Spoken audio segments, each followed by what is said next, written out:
Welcome everybody. What I want to do is go through using a two-column layout. We're going to create a structure, and I'm going to show you the structure first.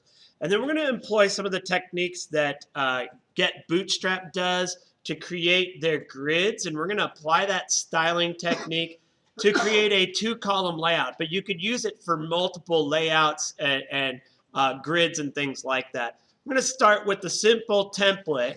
Find a folder where you want to put your project. If you're a student of mine, you're going to put it in your student folder. Create a new folder, and you can call it CSS layouts if you like, or you could put CSS two-column layout. Your choice. And then everything should be self-contained. So you're not going to link to anything outside of the folder.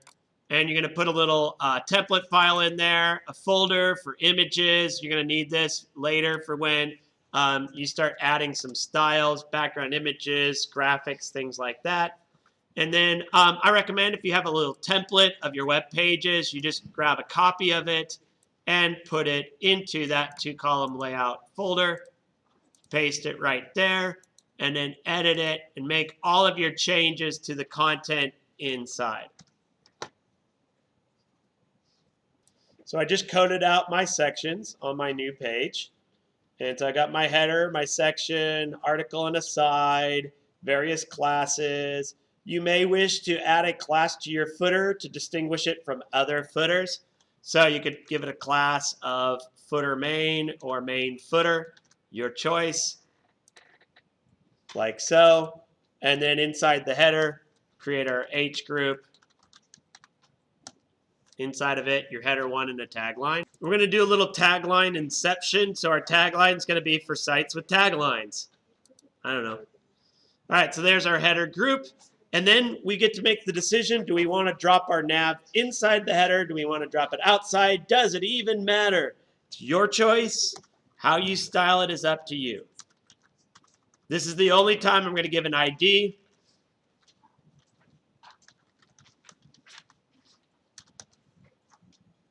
Generally, I rarely give IDs, mainly because in order to target by ID, you supersede class CSS targeting as well as type targeting. And so generally, there's not much more room to go from once you start going into IDs. So you should only use an ID if it's the only occurrence on a page, which is why an ID of wrapper here is probably okay. To speed things up, try copy and paste like I do. I did Control-C to copy, paste, paste, paste. And I'll just change that. And we'll do that for the rest. There we have that. Let's go add some content to the footer, and then we'll add some dummy content to our article and aside. So there's our footer, our paragraph. And the last thing we want to do is add some content into our article and content into the aside.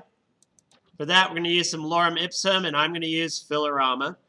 Here's the Filorama. I am just going to copy from the header to down to about there. Control-C to copy.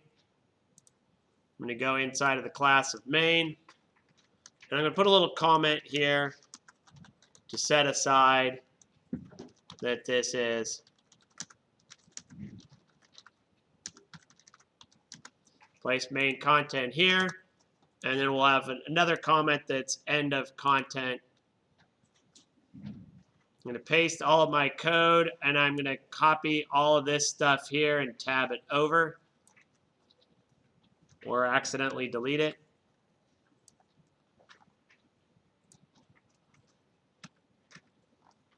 Now they're all tabbed over, and we'll put a little end of content here.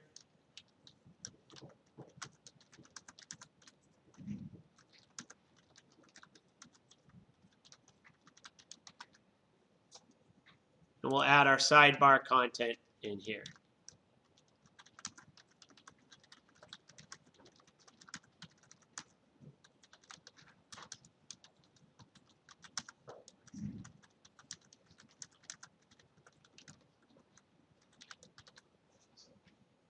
So I've added a header 2 in the article at the top that just says main article goes here. Down here we have side sidebar content. We can add little widgets, graphics, and things like that. We'll create a little form here. And in it, we're going to create an input type, or I'll put on here search.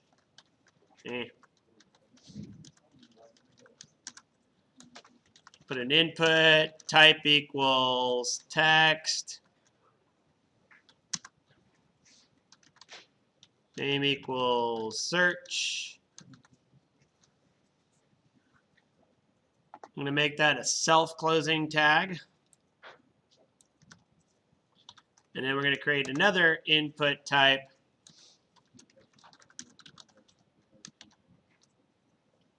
And we're going to make that a search button. In order to do that, it's a type of submit.